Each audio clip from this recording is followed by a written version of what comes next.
glasovi,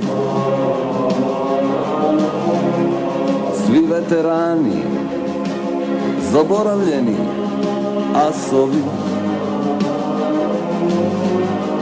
sa srcem mladog sokola i pesmom mesto cokula, miriše zemlja koja je reku rodila.